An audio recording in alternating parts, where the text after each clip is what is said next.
Welcome to the Future of Teamwork podcast. This is Dane Groeneveld, CEO of Huddle 3 Group. And today I've got a really exciting guest, Jon Alexander. Jon's the author of Citizens and co-founder of the Citizenship Project. And Citizens as a book was just recently named as one of the top 5 in the summer reading program by McKinsey. So he's up there in some pretty esteemed company, and it's going to be great to learn a little bit more about his area of passion and work. So welcome, Jon. Thanks for having me, Dane. Good to meet you. Yeah. So tell us a little bit more about how you came to be where you're at today, like life story, professional development, like what brought you to be so excited about the future of citizenship? Life story, right? Well, let's start in. Basically, I for a long time all I wanted to do really was be a professional athlete, and then it became clear that I wasn't quite going to make it. So I stumbled into the advertising industry kind of by accident, and. But with a fairly heavy competitive instinct from years of sport, and my first boss described my job to me by saying, what you got to remember is that the average consumer sees something like 3,000 commercial messages a day, and your job is to cut through that. You've got to make yours the best.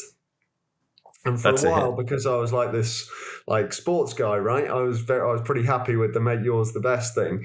But over time, I began to ask deeper and deeper. I began to focus on the first part of the sentence, like 3,000 commerciul messages a day. And I began to sort of ask deeper and deeper questions and start to go like, what are we doing to ourselves when that's the case? And ultimately, by the way, the latest studies, there was a study published a little while ago, a little investigation that suggested there's anything up to 10,000 for certain cohorts at the moment.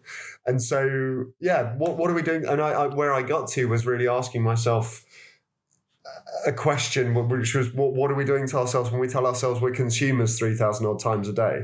I came to see all of these messages actually and it's not just advertising. It's also like the way our media speak to us, the way our governments speak to us, the way charities speak to us. Every aspect of society starts to tell us this story that we're consumers, that our agency is limited to choosing between the options that someone else offers, that we're lazy and assumes that we're lazy and self-interested and sort of projects that assumption onto us.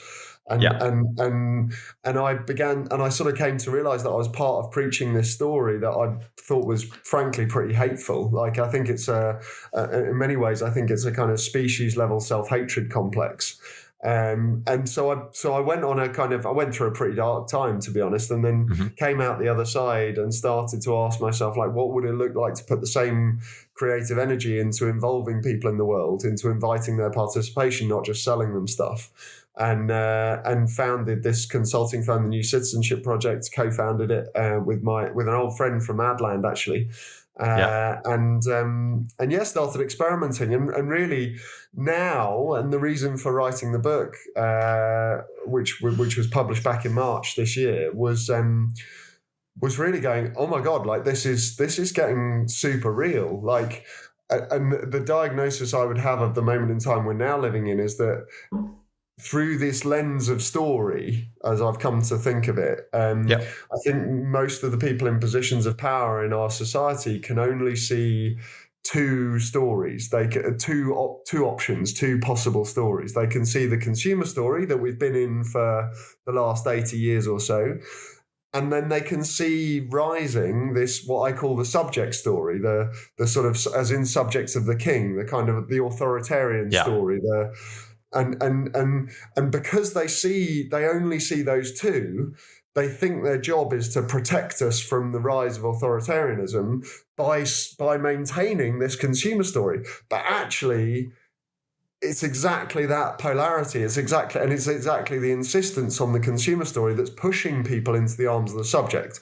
So really what I'm doing in the book is going, guys, look, there is another way. There's another story. There's another idea of humanity, and putting out this idea that actually the strategy that's best fits the future. And I think this matches very much with the spirit of Huddle 3 and what your kind of inquiry is at the moment. But like, what would it look like to step into a story where actually we start from the belief that all of us are smarter than any of us, that we do best by tapping into the ideas and energy and resources of everyone, by treating everyone as fundamentally human, as capable of and wanting to get involved and participate and shape the world, not just as lazy and selfish sort of choice machines.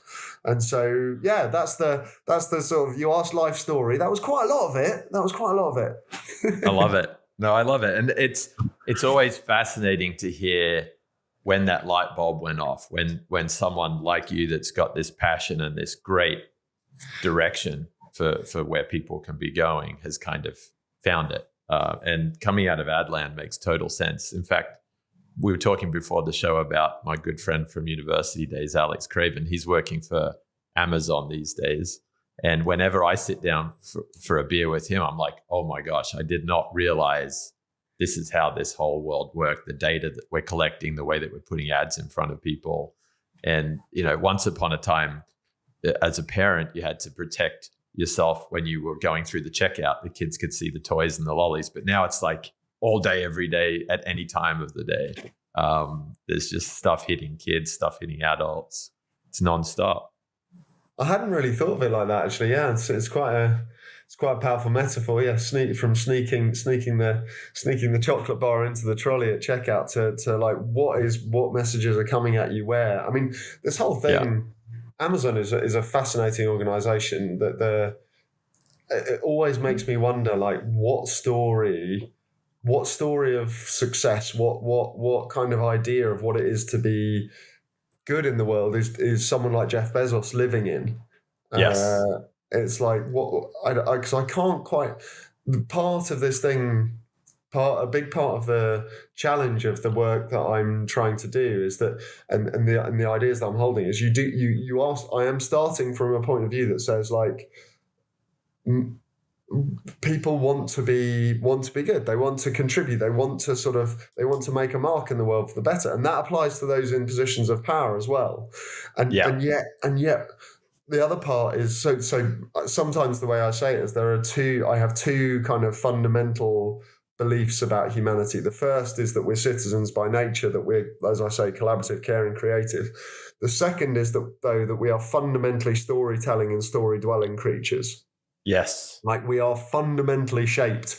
We need stories at this quite sort of deep systemic level to tell us who to collaborate with, who to care for, what to create. And so, like, thinking about people like Bezos makes me wonder, like, what's the story that he's living in? What is his, because I think it's too simplistic to think, like, a load of people who I work with a lot of the time think it would just go, Bezos is evil, right? And it's not, that I think is too simple and too simplistic.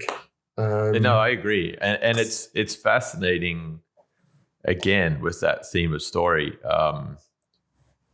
What story is driving someone at the top level? Any big successful entrepreneur, business owner, is the business that they're doing something that allowed them to create money so they can go and do what they feel excited about next?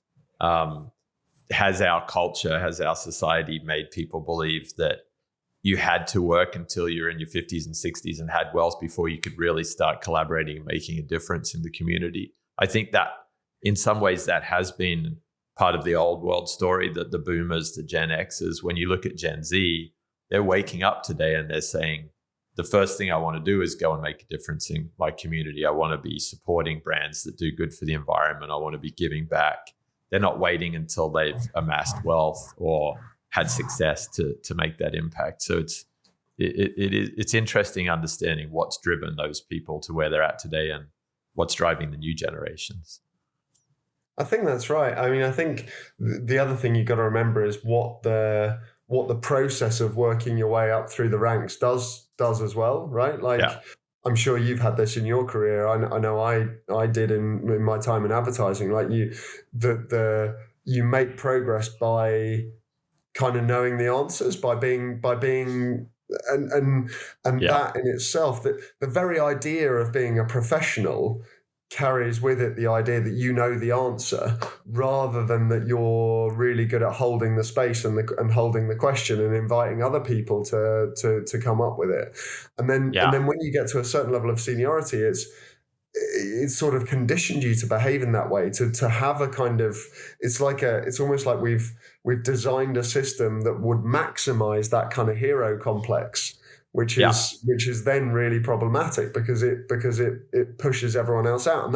And if you think that's nowhere is that more true, and this I know isn't a politics podcast, so we won't go there too much, I'm sure, but like nowhere is that more true than in our political systems, right? Like you have to be you have to be heroic, you have to be like the answer, even to get elected as a local councillor, let alone a local member of parliament, let alone as a leader of a party. And then by the time you get there, you're the most arrogant fool in the world, and all you can do. It's like it's really kind of, it's really messy. And this is one of the reasons why in this the way I think about this stuff, that what we're talking about is really a very fundamental shift. Mm-hmm. It's like what people call a paradigm shift, right?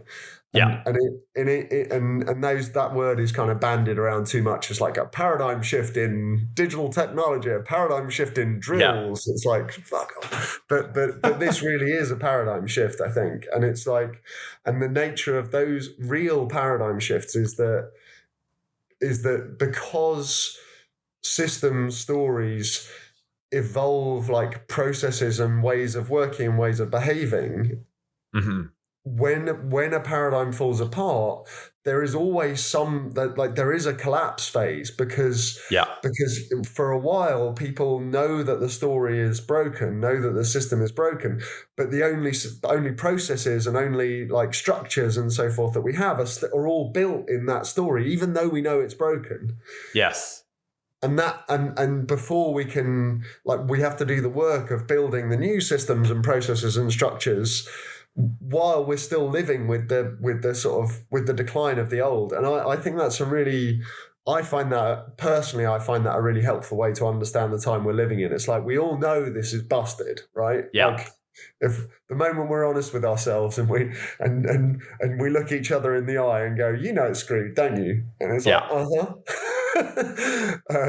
but we also know that we have to go to work in the day and we have to keep doing what we were doing, and that's super hard. And like the cognitive load, the emotional load of humanity right now is so heavy because of that.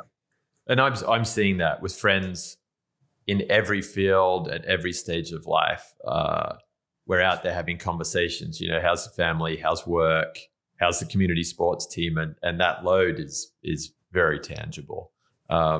It's interesting. We were in Italy a couple of weeks ago working with Dr. Ernesto Ciroli, and he does some great work on economic development, particularly in communities where they're just going out there looking for those innovators, those passionate people to come up and create new businesses.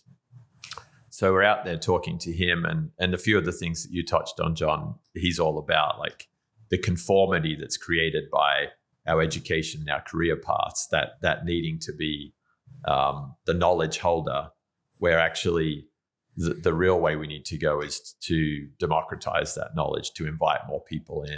And he talks about this story of a 9-year-old child. Like, as a 9-year-old, you are your more natural self. You haven't been exposed to all of the conformity that comes with peer pressure and values and workplace and education. And he's like, we need to help humans go back and find who they were at 9 and be more that person now going forwards. And I love that, because if you think about a collapse, it's nice to then go back and think, well, if we go back to our better selves, our more natural, freer spirits, going back to your whole thesis on citizenship, what can we now start to create in communities that we haven't been allowed to before? So that's actually it's a nice shift from hateful to hopeful. Right.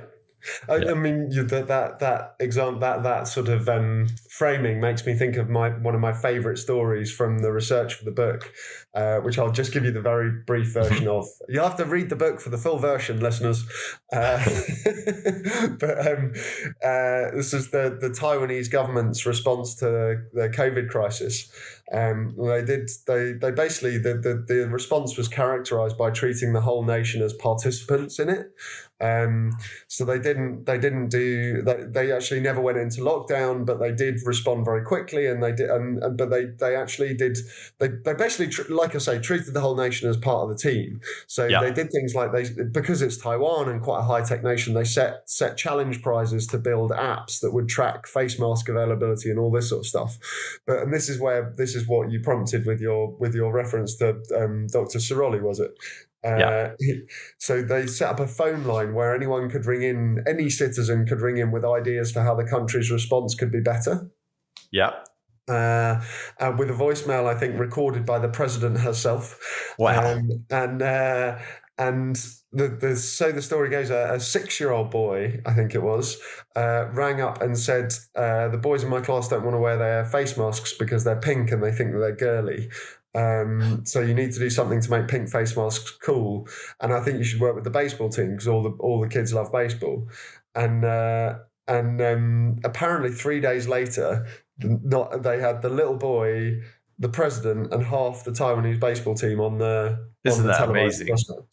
Yeah. And so for all the, I think Dr. Ciroli's maybe referring to it a little bit more loosely than that very direct interpretation. But you know what? Like, who knows better how a little boy's brain works than another little boy, right? So, like, if you're really going to treat people as citizens, then saying like, okay, like I remember in the UK during COVID, we had this weird thing where for some reason central government made an edict that you could go swimming, but all swimming lanes had to be in clockwise rotation, which actually basically means that you're getting closer to someone because you get like. We'd never done that because we always used to hit each other in our swimming club, and it's like, just leave us alone, right? Like, yeah.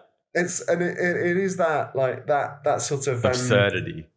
The absurdity of the idea that a central brain knows best. Like these are slightly silly examples, but you know, silly examples help.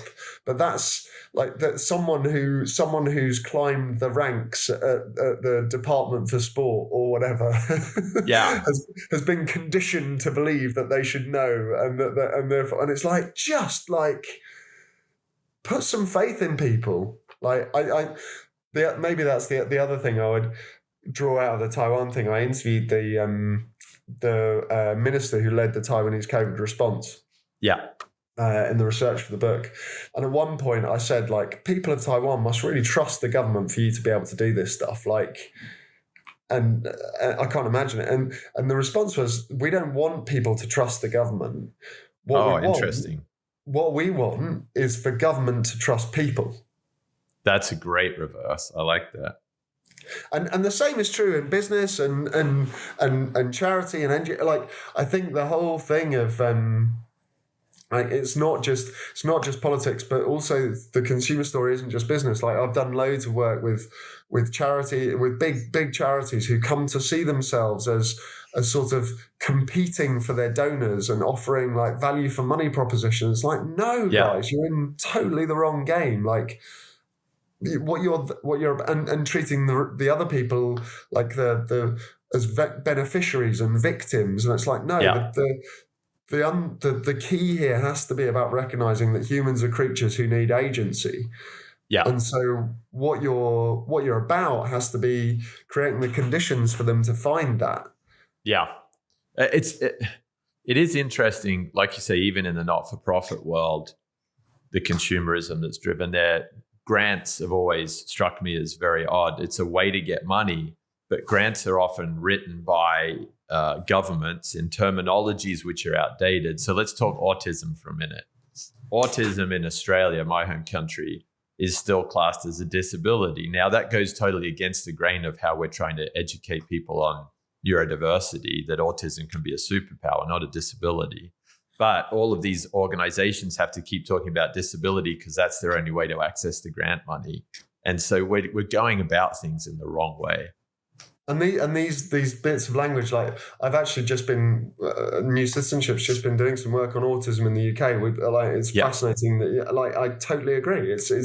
The language is so heavy because it maybe heavy is not the right word. It's like so deep. Like it carries these, even if these organisations just sort of think that they're just doing it to do a thing. It's in there then, and it's in your language. And one of the ways I talk about this sometimes, like the words we use aren't just inert objects that we can sort of take and leave, and they're more like the kind of the scaffolding or the brush strokes on a first sketch of a painting, right? Like they set the pattern for the whole thing.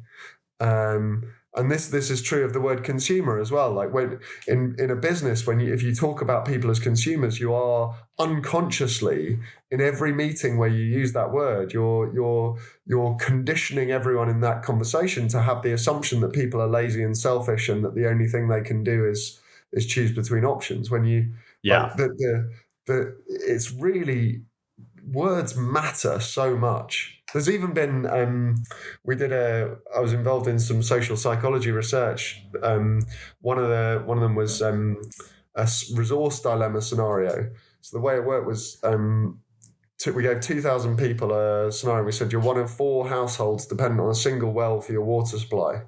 Yeah. And the well's starting to run dry, so you need to use less water. So and then you're asked 2 questions: to what extent are you prepared to use less water, and to what extent do you trust the other 3 households to use less water as well? Yeah. And then the clever bit was, for half the sample, we changed the word household for the word consumer. So you're one of 4 consumers dependent. Wow. And you know where I'm going, right? Like for the people for whom the word is consumer, they're less willing to compromise and less likely to trust. Yeah, that makes total sense too. Those games are fascinating. I know there's a Dr. Jane McGonigal here in California who's done some cool TED Talks on the power of games. And she talks way back to, you're in Greece today, she talks back to early Grecian times and how, in a time of drought, they created games in order to keep people in the community working together through hardship. But it's fascinating what humans can do when they think of themselves as a collective versus as individuals that are pitted against each other. I think that's very empowering. I think as well we're seeing that idea of like seeing yourself as part of a collective. It's not and what's really important is it's not about disappearing into that collective. It's about sort of bringing the uniqueness to it. And I'm sure this resonates with your work, kind of like building teams, right? Like the most effective teams have a shared purpose, have a shared goal, but still like leave enough space for the individual to bring the best of themselves, to bring their agency to it. Yeah. And this is playing through into some really interesting experiments. I do keep going back to the political world, but I'm really fascinated by the structural evolutions that are going on there. There's so in Paris, in France now, there's a standing what's called a citizens' assembly. So 100 randomly selected Parisians who are, including refugees and migrants, by the way, representative of the city population on various key demographics, age, gender, race, etc. And they're basically like an upper house of the city. Mm-hmm. So they have I think this is right, they have a remit to hold the elected council to account. Yep. They decide the theme for 100 million euros a year of participatory budgeting. And they can commission up to, I think it's 4 issue-based citizens' assemblies every year. Now, what that does, like because it's 100 people isn't that many, right? But what it does is it carries a spirit and a sense and a story of like what it means to be a citizen of Paris. And we won't see that sort of massively transform that narrative immediately. But over time, as more people like take their turn in that, because it's rotating terms as well, like the idea that like selecting randomly and then expecting and then knowing actually that a random select of 100 representative people will actually bring real wisdom and will be able to come together. Like there was closer to you, and America's a deeply polarized nation at the moment. But in November 2019, they did a version of this kind of process just as a one-off, where they got I think it was 500. I'm trying to remember exactly. I think it was like 500 odd randomly selected Americans, representative of the nation, so including Republicans, Democrats, QAnon, all stuff in there, and they got them together in a conference suite in Dallas for 4 days.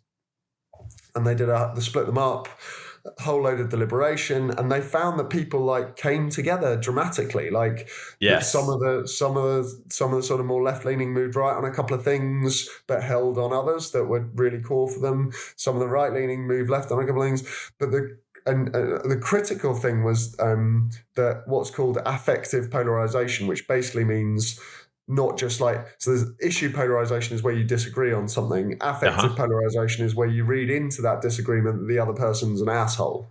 Right?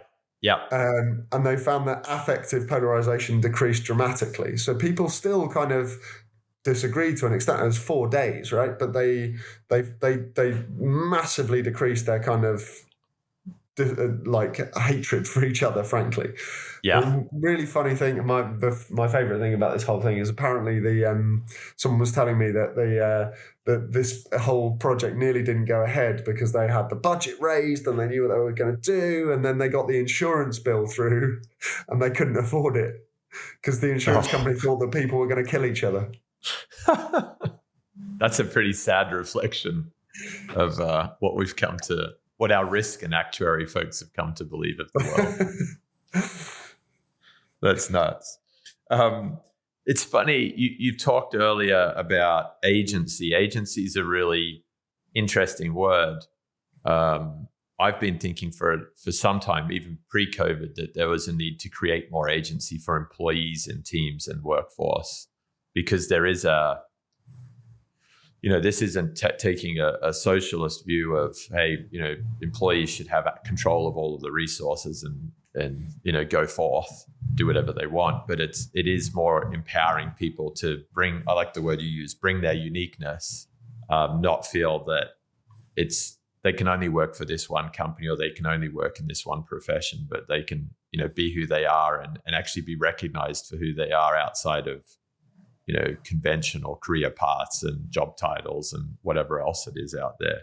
Are you seeing through your research any examples of good agency in teams within the private business world or other organizations outside of government? Yeah, I mean it's something I would love to look into more, to be honest. I've done some. So one of the things I'm working on at the moment is in the early stages, but of a project we're calling the Citizen Confidence Index. Right. The idea of which is basically, like, you may have heard of the Consumer Confidence Index, which is this sort of quite long established measure. See, I have one idea, Dane. It's basically I just beat it in every aspect. Smash it. The Consumer Confidence Index basically asks people like, how's your economic circumstance, and are you going to buy more stuff? But the Citizen Confidence, so the corollary, the Citizen Confidence Index would go like to what extent do you feel sort of trusted and empowered, and and to what, like, do you intend to like participate, like do you feel like it needs some honing, but it's basically asking rather than do you intend to consume, like do you have agency, and trying to figure a way of measuring that, and really interestingly, like a lot of the we sort of started in sort of societal space, but increasingly we're heading towards trying to build this by working with companies for exactly the reason you allude to, because like when there is already a pretty good body of evidence that it's sort of. it's come up through the language of employee engagement, right? It's like if employees are engaged, then they're more productive, which is a truism and kind of helpful. But what this I think does is it helps you get beneath the sort of truism of that and go, why though? And it's not just because employees are engaged. It's because people inside an organization feel they have agency to shape the organization, and that's when they're more productive because they contribute ideas and they help make the organization better. They become citizens of the organization, not just consumers of jobs, right?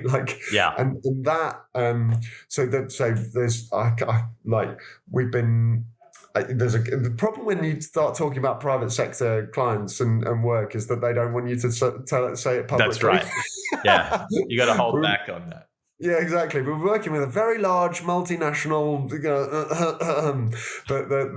but we've started piloting some stuff and offering some of these interventions like bring together a random selection of the team to represent the team and be part of the kind of governance discussions, and that's making a difference. Like, very simple. I mean, we know it from things like Walmart, right? Like one of the things Sam Walton did was like have idea boxes everywhere. So and the line "Tell Sam," and it's like everyone has a direct line to the CEO as a transformative thing. So some of this stuff is kind of established wisdom, but I think the focusing in on the concept of agency is making us go, actually, we can go deeper and richer and be more conscious of it if we understand what's driving the things that we sort of knew were working anyway. Yeah. It's like not trying to max out on the efficiency of our staff, but instead trying to invest in their kind of in the contribution they can make. It's like you say, it's not a kind of it's not a sort of bleeding heart gig. It's like, actually no, this is just like a really good way of doing things. I think it's really fascinating that like the experiments with basic income or guaranteed income that are spreading around the States in particular. Yes. And you're just going, well, people are just contributing more to their organizations, their community, to every aspect of life because they aren't terrified all the time. That fear of separation is a huge one. I mean, we talk about psychological safety with most guests that come on, and I like those interventions that you're talking about. I would imagine that the citizen confidence index of most companies is pretty low. I mean, there's a stat going around right now that says 74% of people in a meeting that have a good idea for the benefit of the business won't raise their hand and say anything, which is pretty scary. Wow, really scary. Really? Yeah, that's real. And so you talk about basic income guarantees. Part of that is just trying to give people the sense that your job's not at risk, that you're not going to. And if it is, your life isn't at risk, right? Well, that's another big one. Yeah, you're right. Because today, thousands of years ago, we were worried if a tiger walked into the camp, right? But now, 14 hours a day, we're living with financial and social stresses and strains. So it does feel like you're going to die when you're feeling like I'm going to lose my job, or this family relationship's gone the wrong way, or whatever it is. I'm now an outcast in my community. That stuff, it still triggers the same chemicals. I have to say though, man, I'm just still sitting with that 74%. Yeah, it's terrible. Imagine what the world could be already. If like half of those people had contributed their ideas. Yeah, absolutely. It's crazy, man. There's an article which I read years ago. It was in the Atlantic. It was called The 9.9%. It was a great article. And it talked about most professions, most businesses have always had this protectionist approach. We'll make it hard for you to become a lawyer. We'll make it hard for you to become a doctor. We'll make it hard for you to get a job in the port because we want to protect, because there's this scarcity mindset of, well, there's only so many jobs. There's only so many houses in the nice neighborhood.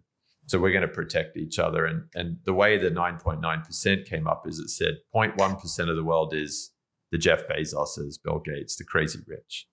Then there's 9.9% of the world who have they have the agency. Let's stick with the word agency, because they've got access to good networks, access to good education, internet, banking, you name it, good legal systems.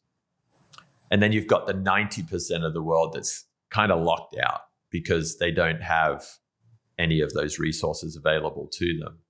And that was that really hit me. It was a really impactful article to read, because to your point, and maybe that correlates with this 74% number too, in a microcosm of a workplace.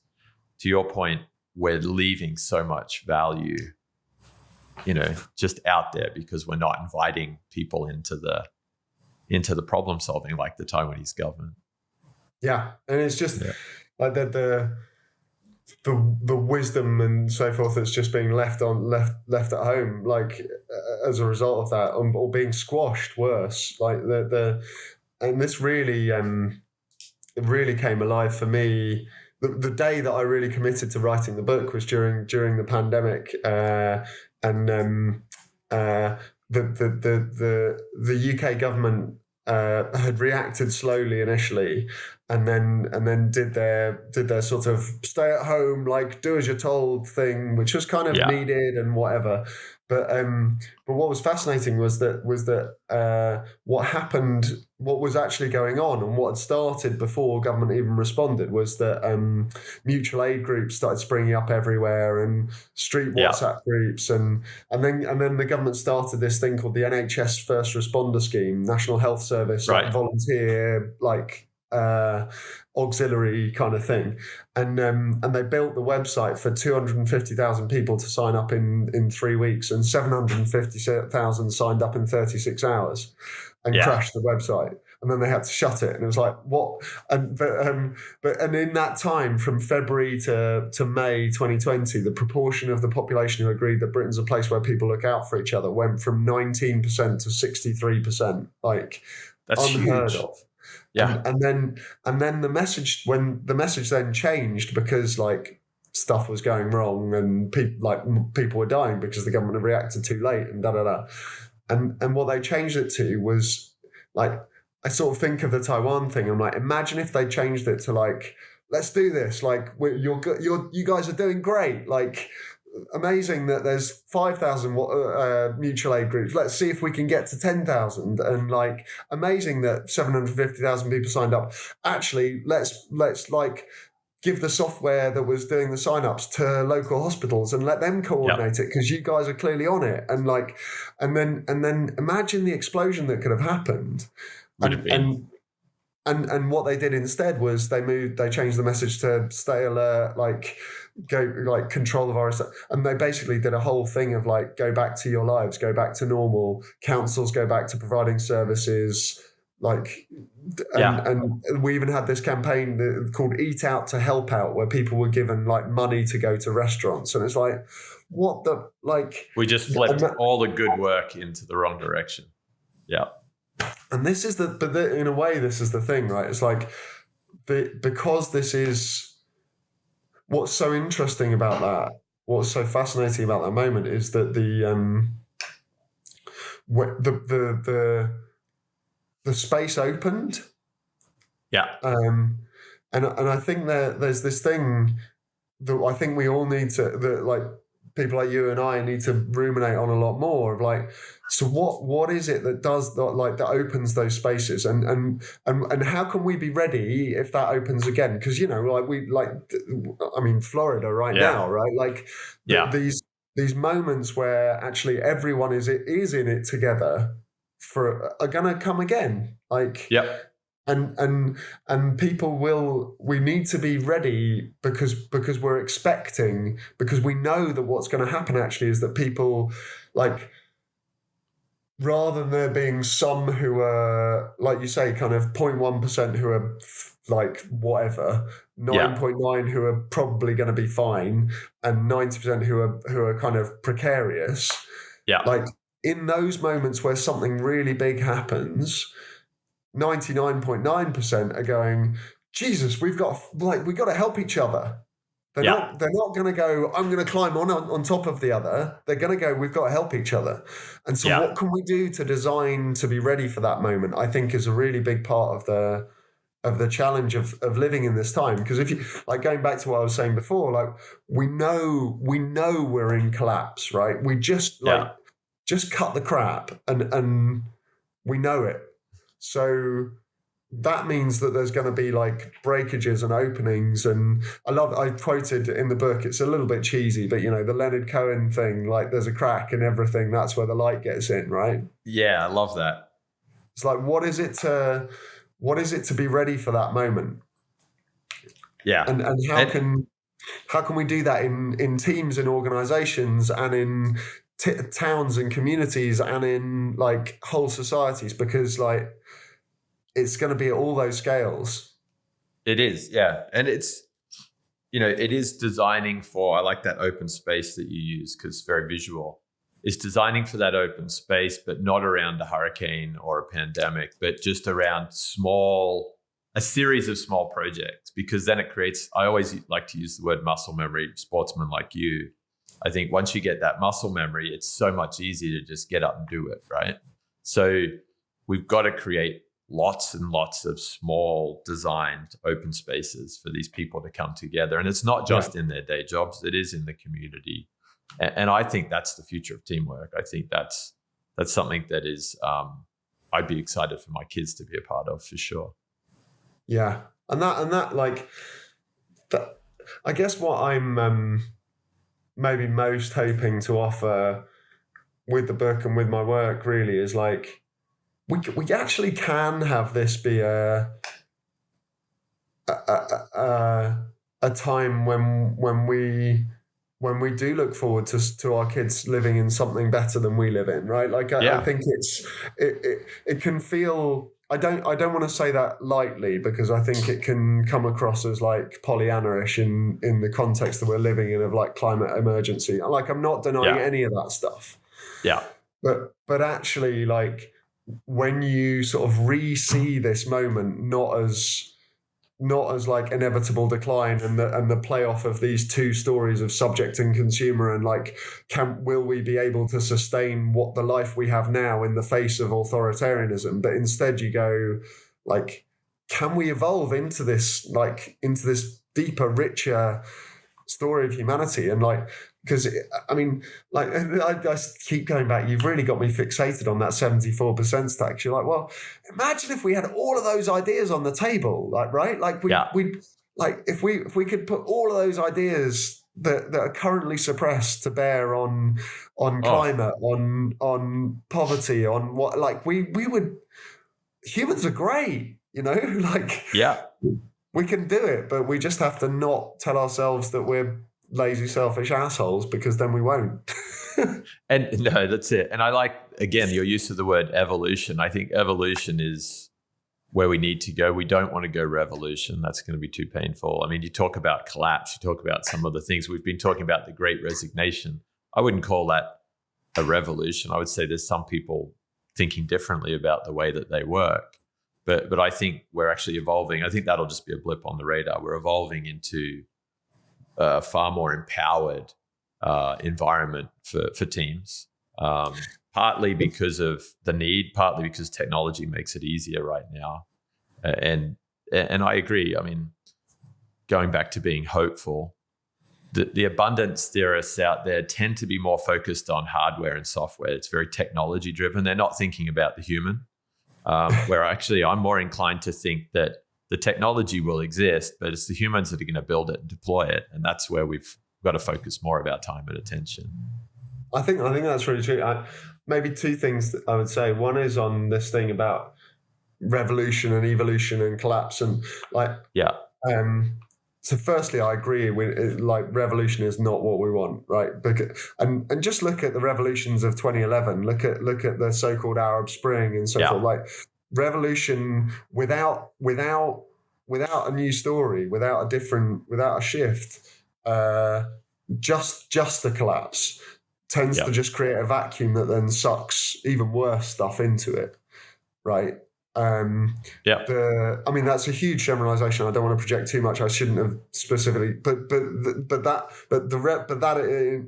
is what happens in revolution. In collapse, violence gets sucked in general. Equally, though, there is breaking down. There is quite fundamental change, and so it's not going to be.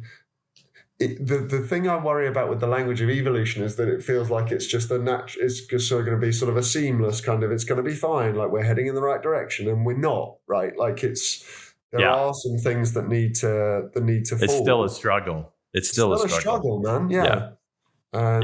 So yeah, there's that. There was something else I wanted to say, but I've forgotten it. So you'll have to ask me something else. we were talking abundance theory and the too heavy focus on technology versus humans. Yeah. No, I agree. The tech thing I think is really interesting. Sometimes people say to me like, cool, what you're saying is really aligned with Web3, right? Like, and so the technology is just going to mean that everyone owns everything instead of just a few people owning it. It's like, no, that's not what's going to happen. Like, it's funny. I nearly went to Web3 with you. I was like, so how does Web3 align with your work? And then now I know, and I like. I mean, the short version is just like, I'm a massive Marshall McLuhan fan. You know, the philosopher, the Canadian philosopher. He had this. I don't. Do you not? Oh, you'll love this. No. So McLuhan was like a 60s mid-century media philosopher. He was mad as anything, but I keep trying. You said I was in Greece. I should tell people I'm on holiday. I'm on a day's holiday after being at a conference, and so I keep finding myself inclined to swear and talk badly instead of being in professional mode. But no, McLuhan was crazy in a lot of ways, but he was deeply insightful, like way ahead of the internet, way ahead of anything, and he had he tended to issue forth his philosophy in aphorisms. Wow. And the most famous one is like the sort of Delphic oracle or something. The most famous one, he said, the medium is the message. I've heard that. And what he meant by the medium is the message is that the dominant medium of a society comes to shape. Are you still with me? Sorry. Yeah, no, I'm still here. Yeah. The dominant medium of a society comes to shape how the whole of how a society operates. So in a society dominated by print, there's like very few producers and a lot of people just getting whatever they get, which is the sort of subject society. Yes. In a society dominated by television, there's quite a lot more producers and there's a lot of channels and we can choose between things. And so we have the power to choose, but not any more than that. In a society dominated by the internet, at least potentially, and certainly in Web3, there's at least the potential for us to be citizens because it's a many-to-many medium, so we can have a many-to-many society. So to that extent, I'm a sort of tech optimist. But then the other McLuhanism, which I love even more, was he said, first we shape our tools and then our tools shape us. Yeah. And what I read into that is like that we shape the internet as a marketplace, right? Like the business model of everything. We created the consumer trap. Yeah, absolutely. We totally did. And so unless like the sharing economy, the so-called sharing economy, I remember when it was called the sharing economy instead of just the gig economy. Like that was supposed to save us as well, right? But because the values that were embedded in it were transactional values, even though it could have, like the great promise was that Airbnb and Uber would turn every transaction into a relationship, and they didn't. They turned every relationship into a transaction. We just became consumers of each other, not just consumers of businesses. Yeah. And so, sorry, long way around to say though that the technology won't save us, right? Like it will give us opportunities and tools, but if we design what I would call citizen values into technology, if we design technologies from within the citizen story, then we can then it will really help because we'll shape our tools, and then our tools will shape us. We'll shape our tools as citizens, and our tools will shape us back as citizens. And the potential is there. But if we keep building, like Elon Musk is building Web3, Dogecoin, like Dogecoin as the global reserve currency is not a kind of citizen dream, right? Like it's... No. Anyway, yeah. I'm with you on that. And I think Elon Musk is one of my favorite people to talk about as well, because I always wonder what's going inside his mind. It's back to Bezos, right? Like what story are you living in, my friend? Yeah, totally. But what you say about the technology, we shape it and then it shapes us. It's entirely true. And I'm fascinated by Web3. I'm not a technologist, but what you said is what I thought you might say, which is we've got to be careful we don't make it about transactions.